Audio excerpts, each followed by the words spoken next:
How do we upload evidence to OneFile for a particular assessment that's been set to us by our tutor? Well, very simply, there are two ways of doing it. The first way is by uploading the evidence and then later on at a time of our choosing, associating that evidence with a particular assessment. The second way is by actually attaching the evidence into the assessment itself as it's been set to us by our tutor, and it's the latter way in which we're going to cover in this video. Now, a point to note before we even carry on is that there are lots of different shortcuts available to you in OneFile in order to make your navigation easier. In our experience, it's shown that actually that confuses a lot of learners. So rather than showing you all the different shortcuts available, we're just going to show you one method to upload your evidence, and if you follow these steps, you will be able to do so. So as soon as we log on to OneFile, we're presented with the portfolio dashboard, as you can see here. This is my own dashboard for my own learning. Now from here we click on My Portfolio, and then from here we need to be able to identify the assessment. Click on the Assessments box.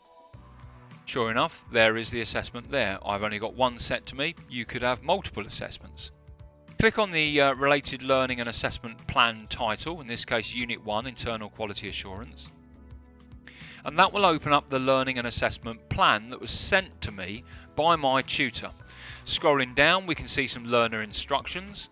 We can then see a message from my tutor to me and from me to my tutor, and scrolling down even further we can see two tick boxes underneath the signed column which signify that the tutor has indeed set me the assignment and I've accepted it. But this is not where we attach our evidence.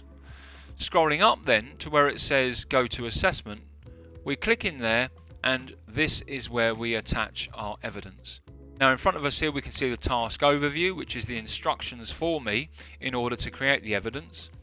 And then beneath that we can see the criteria box of all the criteria for the particular unit that this evidence has an opportunity to meet. Not that it necessarily will meet it all, that's down to the tutor to decide whether that is indeed the case.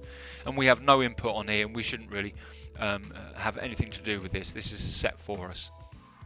Underneath that, however, is the evidence box, and we've got three ways that we can attach our evidence. Now the first way is we import a Word document. We simply click on this button here, browse to the Word document, click on OK, and then OneFile will extract all of the text from that Word document and place it in this field. All we do then is we then scroll down and carry on with the actions that I'll cover in a minute. The second way is we can we can just start typing in this field actually. We can create our evidence in here, but points to note, if you do that, then make sure you save it every 5 to 10 minutes, and we do that quite simply by clicking on Save and Refresh. The third way, and the most common way, is to add an attachment.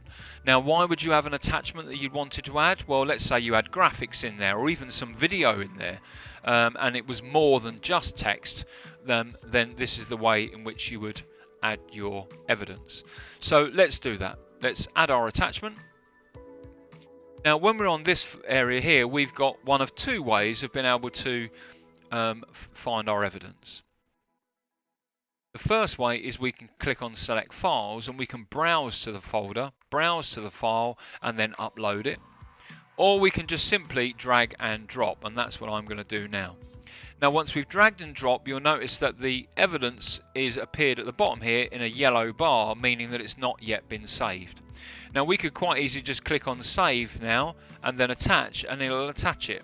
But a top tip for you is this, a little bit of folder management. Long course, lots of documents. It takes no time whatsoever for a bit of folder management. So let's create a folder. Let's call this Unit 1, which it is. Let's click Save. Now points to note is we can't close this area now. There's no little X that we're looking for. So all we do is click on Cancel. Fear not, that's just a design flaw of OneFile. Indeed, if we go down to here now where our evidence is, we can now select Unit 1, whereas previously we couldn't have selected anything. A quick one on naming conventions. Naming convention Level 4, Unit 1, my initials, the title of the course, and then the day and date. So we've done all that, that's good. We now click on save and we click on attach. That will take us back to the task overview. So if we scroll down now past the criteria and we're in the evidence box, there's our evidence that we've just uploaded. And in here we can now put something to the tutor. Now you need to put something, even if it's only dear tutor, please see attached.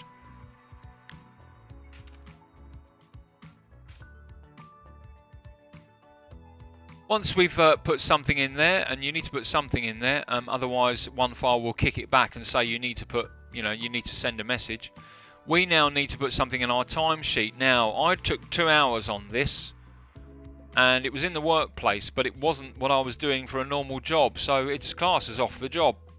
And all I do now is I click in this little box here. Remember, there's a yellow bar there, that means it's not been saved. All I do is click on this, click in there to a little tick, and then click on save and quit. Now I'm not going to do that here and now, purely and simply because otherwise this particular document will be sent to my tutor, and actually there's nothing in there and I don't think she'd be too happy. But that's all you need to do to be able to send your evidence via this method. Very, very simple. So that is how you submit your evidence for an assignment or an assessment via the assessment method. In the next video, we'll look at how you use the upload evidence and then attach it to an assessment or an assignment later.